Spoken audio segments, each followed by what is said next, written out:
morning, everybody.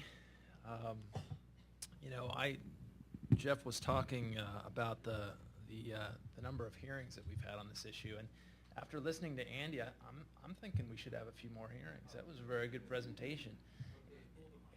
Right. I think Andy's been on the speaking circuit, the congressional speaking circuit for about 18 months or so.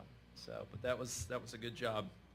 I'm going to take just a little bit of a different approach, kind of give you a more sort of a high-level view of my thoughts on the reauthorization. And before I started that, I just wanted to second what the other guys had said about Vice Chairman Hart's presentation. That was really inspiring. I thought that was really cool. And I, just listening to that, I was kind of reminded of some of the guys.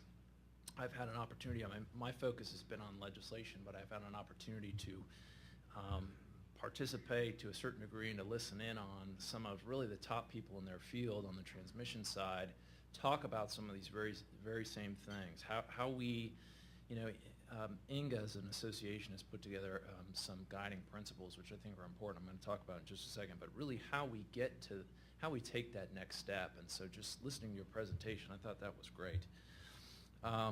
Thank you, Carl, for inviting me again. This is, I'm really glad I could participate. I was kind of a pinch hitter at the last minute and just pleased to do it. And this is my first time in New Orleans, so I'm doubly excited about that.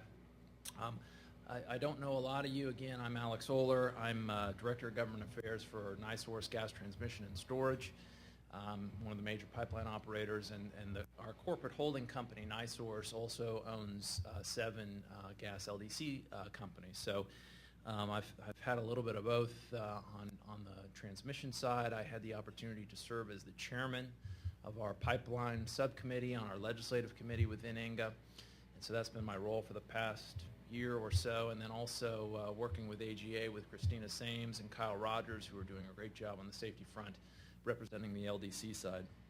So I'm going to talk about just a little bit. First, I want to touch on some of the things that I've been more intimately involved in on the INGA side, the transmission side, and then just talk a little bit about reauthorization.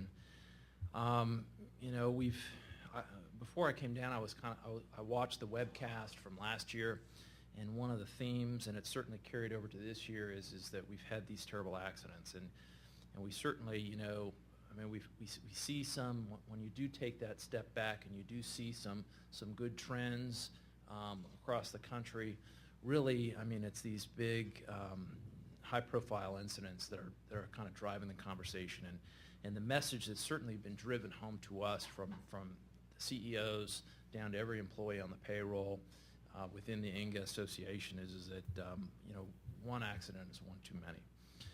And I know that some of you are aware that we've created at INGA, we created a board-level task force and developed a set of guiding principles. These are clear and I think forward-looking principles. They're anchored on the goal of 0 incidents, which I think is a very important goal for us to continue to strive for.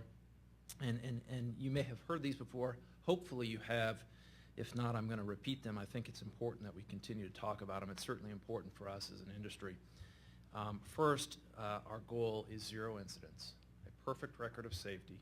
We're going to work every day striving for this goal. That's the Everest summit for our industry, and we're going to work at that every day.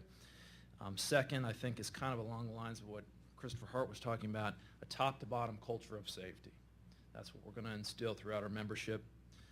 Third, we're going to dissect the past. We're not going to dwell on the past, but we're going to take a hard look. We're going to learn lessons from what happened, and we're going to apply those lessons to improve safety performance in the future. Number 4, we're committed to applying the principles of integrity management, the cornerstone, the bedrock of our safety program, to the entire system. And I think that you're going to hear some more, I think, throughout the conference from some of our other representatives about how we do that. We've put together, I think, a pretty good plan to accomplish that. And the 5th guiding principle for us is that we're going to continue to engage our stakeholders in settings like these, and then, of course, the emergency responders. Increased transparency and a proactive outreach to these groups is going to be critically important for us. I'm going to turn now and just talk a little bit about the reauthorization. And Andy had kind of given you their take on some of the specific issues, and I'm hoping that maybe in Q&A, if you guys have questions about particular provisions in the bill, we can kind of address that. But I'm just going to give you kind of my high-level thoughts, having observed this process and been a part of it now for certainly more than a year.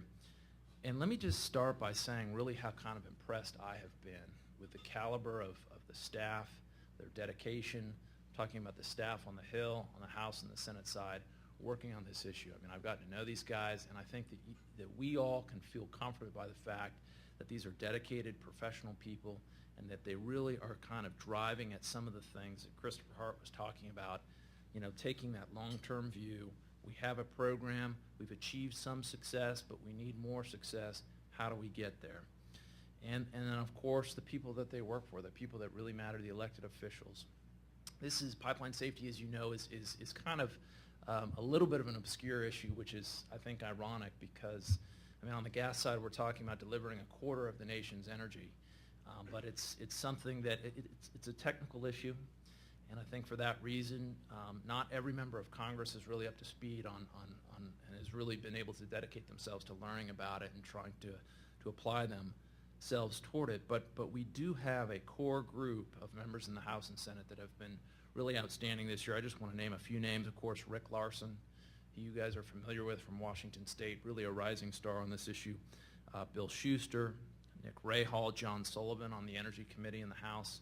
Of course, John Dingell, the Dean of the House, has been a leader on this. Gene Green, another member of the House Energy Committee. And then on the Senate side, Frank Lautenberg, Jay Rockefeller, John Thune, Pat Toomey, and then, of course, lately Rand Paul from Kentucky has taken a real keen interest in this issue and has played a role in helping us get that bill out of the Senate. You know, Jeff had mentioned earlier that Congress is polarized right now, and he's absolutely right. There is polarization in Congress. But I think on this issue, I think we've seen that we've had a tremendous amount of success. We've got 3 bills, 3 committees, and we have 3 unanimous bipartisan approvals. And that is something that I think we need to embrace. So I look at, you know, this is a marathon, it's not a sprint. For those of you, if there's any fellow marathoners out there, we're on about mile 25.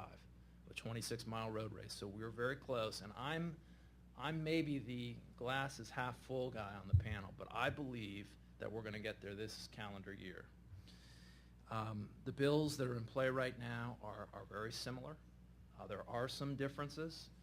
I think that the differences are kind of unique to each committee in Congress has its own personality, if you will. They're made up of different members, and so each one has its own personality, kind of almost its own pulse. And you can see that reflected in the bills that are out there. So we had I think the administration sent up a good bill. Senate Commerce Committee drafted a bill based on that. They put out a very, very good balanced draft. And then I think you've seen the 2 committees in the House take that and work off of that and apply their own views on where we should go in reauthorization. So all of these bills, if they're not on the same page, they're certainly in the same very short chapter. So we're close, and I think we can get there. When I was preparing for this, and I wanted to take a chance just to kind of look at the previous congressional debates on the two most recent reauthorization bills, 2002 and 2006, and I focused mostly on 2002, just to kind of see what the members were talking about back then. And when I did that, I kind of came away with 2 themes: compromise and change. And first I'll talk about compromise, and this makes sense, of course, because we've got, you know, our federal government, we've got dispersed powers. On the congressional side, we've got 2 distinct chambers. They have their own culture, they have their own rules, 2 dominant political parties, and then we've got an administration. If our goal is to get a public law, the administration, the President of the United States, has got to sign that bill into law, rather. So we have, by necessity, we've got compromise that has to go on to get legislation enacted into law. And there were a couple of, you know, several members on the floor in 2002. Now this was December 2002, so we're just about on the 10-year anniversary of the PSIA bill. I wanted to read to you just a few quotes. The first is from Jim Oberstar, who many of you probably know, congressman from Minnesota, no longer serving in the House, but somebody who's got an established record on pipeline safety, cared about it very much. Here's what he said about the 2002 bill. This bill is a compromise in the best sense of that word. We have all yielded some and accepted some. And then Rick Larson, who a lot of you know very well, truly a rising star in pipeline safety, he says, in a written statement that he put into the congressional record, the bill before us, talking about the 2002 bill, the bill before us is a strong pipeline safety bill. And then he goes on to say why he supports it, and then also some of the reservations he has about it. He didn't quite get everything he wanted, but at the end of the day, supported the legislation. And then finally, Bill Pascrell from New Jersey, who's another pipeline safety advocate, he says again about the 2002 bill, although not a perfect bill, this is a bipartisan bill. It's an effort the American people can be proud of. So I think an important question for us to ask when we're talking about reauthorization, when we look backward at that 2002 bill, is that something that we're proud of? And I think it is. Was it everything that we wanted? Certainly not. And I don't think if that's our objective, that we're going to get everything that we want out of a bill, because there are a lot of different interests in the room, we're never going to get there. But is it something that when we look kind of at the arc of time and we look about at where we want this program to go long term, because your advocacy efforts are going to go on for the long term. Certainly our safety, what we're doing on pipeline safety, we intend to be in business safely and reliably delivering natural gas for the long term. Are these things, are we able to look back and say that we had a success? The second issue is just change. And what I mean by that is that issues change over time. This is not a static environment. In 2002, of course, the big issue was integrity management. In 2006, Congress reaffirmed the integrity management principles, applying those to the distribution companies. Now today, I think we would say, well, of course, we're looking at integrity management 2.0. We're also looking at fitness for service for pre-regulation pipeline. That's kind of the caboose, if you will, that's driving things. So over time, these things change.